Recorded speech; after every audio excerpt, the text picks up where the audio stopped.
പ്രതിഭ അക്കാഡമിയിലെ കുട്ടികളുമായിട്ട് കന്യാകുമാരിക്ക് trip പോയ ഒരു ദിവസത്തെ വിശേഷങ്ങളാണ്. ആദ്യം തൃപ്പരപ്പ് വാട്ടർഫാൾസിലാണ് പോയത്. ഞാൻ ആദ്യമായിട്ടാണ് അവിടെ പോകുന്നത്. അവിടെ എത്തുന്ന സമയത്ത് ചെറിയൊരു ചരൽമഴയൊക്കെ ആയിട്ട് നല്ല രസമുള്ളൊരു കാലാവസ്ഥയായിരുന്നു. പിന്നെ മഴയായത് കാരണമായിരിക്കണം നല്ല ശക്തമായ ഒഴുക്കുണ്ടായിരുന്നു.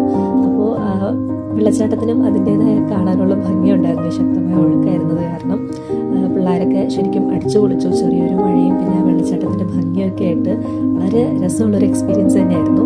അവിടുന്ന് നേരെ ഉദയഗിരി കോട്ടയിലേക്കാണ് പോയത്. അവിടെ എത്തുന്ന സമയത്തും ചെറിയ ചാറ്റൽ മഴയൊക്കെ ആയിരുന്നു. അപ്പോൾ അവിടെയും കാണാൻ വേണ്ടിയിട്ട് ഒരുപാട് സ്ഥലങ്ങളുണ്ടായിരുന്നു, ഒരുപാട് സംഭവങ്ങളുണ്ടായിരുന്നു. ചരിത്രപരമായിട്ട് വളരെ പ്രധാനപ്പെട്ടൊരു കോട്ടയാണ് ഉദയഗിരി കോട്ട. നമ്മുടെ തിരുവിതാംകൂർ കുടുംബത്തിൻ്റെ വകയായിട്ടുണ്ടായിരുന്ന കോട്ടയാണ്. അവിടെയാണ് മാർത്താണ്ഡവർമ്മയുടെയും അതുപോലെ ധർമ്മരാജയുടെയൊക്കെ സൈന്യത്തിൽ, തിരുവിതാംകൂർ സൈന്യത്തിൽ സേവനമനുഷ്ഠിച്ചിട്ടുള്ള ചരിത്രത്തിൽ വളരെ പ്രധാനപ്പെട്ട സ്ഥാനമുള്ള ഡി ലെനോയ് എന്ന് പറയുന്ന ഒരു ക്യാപ്റ്റൻ്റെയും അദ്ദേഹത്തിൻ്റെ കുടുംബത്തിൻ്റെയും ശവകുടീരം സ്ഥിതി ചെയ്യുന്നത് ഈ ഉദയഗിരി കോട്ടയിലാണ്. അപ്പോൾ അതൊക്കെ കാണാൻ വേണ്ടിയിട്ട് പറ്റി.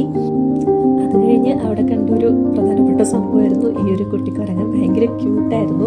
കാണുന്നവരടുത്തെല്ലാം ഒരു പരിചയഭാവമൊക്കെ കാണിച്ച് കൈയൊക്കെ കൊടുത്ത് അങ്ങനെ ഭയങ്കര രസകരമായിരുന്നു. അവിടെ നിന്ന് ഇറങ്ങിയപ്പോഴത്തേക്കും മഴ അത്യാവശ്യം മാറി, കുറച്ച് തെളിഞ്ഞ ബ്രൈറ്റ് ആൻഡ് കളർഫുൾ എന്ന് പറയാൻ പറ്റുന്ന ഒരു ക്ലൈമറ്റായിട്ട് മാറി.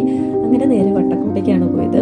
ഉദയഗിരി കോട്ടയിലായിരുന്ന സമയത്ത് ആ ചെറിയ മഴയും ഒക്കെയാണ് അവിടുത്തെ ആംബിയൻസ് ഒന്നുകൂടെ ഭംഗിയാക്കിയതെങ്കിൽ വട്ടക്കോട്ടയിലെത്തിയപ്പോൾ ഈ ഒരു തെളിഞ്ഞ ക്ലൈമറ്റ് ആയിരുന്നു ആ ഒരു യാത്രയ്ക്ക് കൂടുതൽ ഭംഗി കൊടുത്തതെന്ന് തോന്നി. കാരണം അവിടുത്തെ ആ ഒരു വ്യൂ ഒക്കെ നന്നായിട്ട് ആസ്വദിക്കാൻ പറ്റുന്നത് മഴയെക്കാളും ആ ഒരു തെളിഞ്ഞ കാലാവസ്ഥയിലാണെന്നാണ് എനിക്ക് ഫീൽ ചെയ്തത്. കോട്ടയിൽ നിന്നിട്ട് മുകളിൽ നിന്നിട്ട് ഒരു സൈഡിലോട്ട് നോക്കുമ്പോൾ ഒരു വലിയ മലയാണ് കാണാൻ വേണ്ടിയിട്ട് പറ്റുന്നത്. അവിടെ കുറച്ച് മൂടൽമഞ്ഞൊക്കെ ആയിട്ട് നല്ല രസമുള്ളൊരു വ്യൂ തന്നെയായിരുന്നു അത്. അതിൻ്റെ നേരെ ഓപ്പോസിറ്റ് വട്ടക്കോട്ടയിൽ ബീച്ചാണ്. അത് അവിടെ നിൽക്കുന്ന സമയത്ത് കണ്ടൊരു കിളിയാണ്. നമ്മളൊക്കെ അത്യാവശ്യം അടുത്തോട്ട് പോയിട്ട് അത് അവിടെ തന്നെ ഇരിക്കുന്നുണ്ടായിരുന്നു.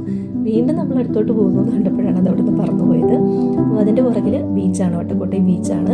ബീച്ചിനെ പറ്റി പറഞ്ഞു കഴിഞ്ഞാൽ ഭയങ്കര ശാന്തമായിട്ടുള്ള, നമുക്ക് കാണുമ്പോൾ തന്നെ മനസ്സിനൊരു സമാധാനം ഫീൽ ചെയ്യുന്ന രീതിയിലുള്ള, അങ്ങനെ തിരക്കൊന്നും ഇല്ലാത്ത 1-2 ആളുകൾ മാത്രമേ അവിടെ ഉണ്ടായിരുന്നുള്ളൂ.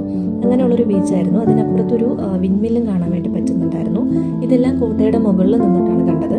അവിടുന്ന് താഴേക്ക് ഇറങ്ങുന്ന സമയത്ത് പടിക്കെട്ടിനടുത്ത് ഒരു സ്ലൈഡ് പോലെയുള്ള ഒരു ഏരിയ ഉണ്ടായിരുന്നു.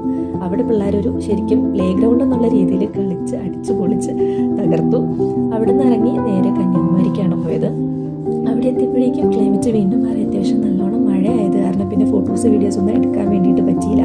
എങ്കിലും അവിടെയും ശരിക്കും അടിച്ചു പൊളിക്കാൻ പറ്റി. ഈ ഒരു വണ്ടിയിലായിരുന്നു ഞങ്ങളുടെ ഫുൾ ട്രിപ്പ്. പാട്ടും ഡാൻസും ഒക്കെ ആയിട്ട് ശരിക്കും അടിച്ചു പൊളിച്ചു. കന്യാകുമാരി പോയിട്ടാണ് പിന്നെ അത്യാവശ്യം സൈറ്റ് സീയിങ്ങും ചെറിയ ഷോപ്പിംഗ് ഒക്കെ ആയിട്ട് രസമുള്ളൊരു ട്രിപ്പ് തന്നെയായിരുന്നു. അത്രയേ ഉള്ളൂ. Thank you.